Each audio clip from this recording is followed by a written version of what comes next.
बीजापुर और नारायणपुर से भी खबर मिल रही है। बीजापुर और नारायणपुर में भी जवान माओवादियों के इरादे को नाकाम करने की पुरजोर कोशिशों में लगे हुए हैं।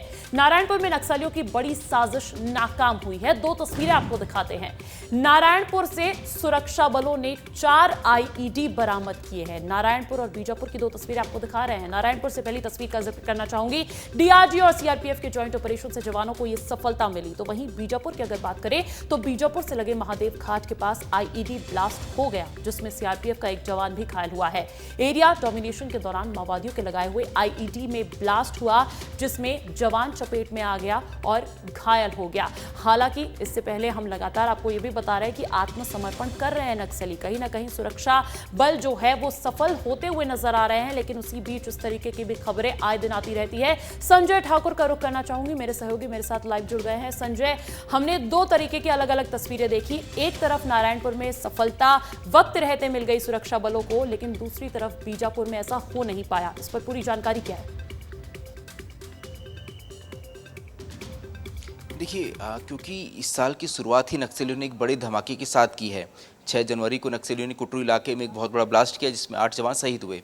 नक्सलियों ने बीजापुर से लगे हुए महादेव घाट के पास 196 बटालियन का सीआरपीएफ का कैंप है। कल रात नक्सली वहां पहुंचे। उन्होंने कुछ बीजीएल सेल दागे। सोचिए, शहर से लगा ये इलाका है, वहाँ नक्सलियों ने बीजीएल सेल दागे। जब सुबह फोर्स वहाँ पे एरिया डोमिनेशन पे निकली तो वहाँ एक जवान का पैर प्रेशर आईडी पे पड़ा, जिसमें जवान घायल हुआ है। फिलहाल घायल जवान की हालत जो है वो खतरे से बाहर है। लेकिन इस घटना से एक बात साफ होती है कि इस साल नक्सली आक्रामक मोड पे हैं। नक्सली लगातार अपनी उपस्थिति दर्ज कराने की कोशिश कर रहे हैं। इसी तरह नारायणपुर में भी नक्सलियों ने जवानों को निशाना बनाने बड़ी संख्या में प्रेशर आईडीज लगा रखे थे। हमने कल भी देखा कि एक ग्रामीण जो है इस आईडी की चपेट में आया, जिससे उसकी मौत हो गई। तो नक्सलियों ने कच्चे पाल तोड़े जैसे जो ये अंदर के इलाके हैं, इस इलाकों में नक्सलियों ने जो बड़ी संख्या में प्रेशर आईडी लगाई है। लगातार जवान तो इसकी चपेट में आ ही रहे हैं। जो सामान्य ग्रामीण है, निर्दोष ग्रामीण जो हैं, जो वहाँ पशु उनके हैं, वो भी लगातार इस तरह की प्रेशर आईडीज की चपेट में आ रहे हैं। और ये जवानों के लिए अब तक सबसे बड़ी चुनौती रही है।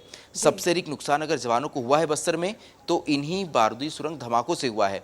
ऐसे में इस साल, क्योंकि मार्च 2026 तक नक्सलवाद को देश से खत्म करना है, तो फोर्स के सामने अंजलि सबसे बड़ी चुनौती यही है कि इन प्रेशर आईडी से निपटते हुए नक्सलियों के गढ़ तक जाना और वहां उन्हें ढेर करना। बिल्कुल, सबसे बड़ी चुनौती आप बता रहे हैं, लेकिन नक्सलियों की इस तरीके की करतूत ये भी बताती है, एक तरीके से मैं कहना चाहूंगी कि जिस तरीके से एक आग की लौ बुझने से पहले फड़फड़ाती है, ठीक उसी तरीके की स्थिति अब इन नक्सलियों की भी नजर आ रही है। इसीलिए आम जनता को, स्थानीय लोगों को तो अपना निशाना बना ही रहे हैं, साथ ही साथ सुरक्षा कर्मियों पर भी हमला बोल रहे हैं। बहुत बहुत शुक्रिया संजय तमाम अपडेट्स देने के लिए।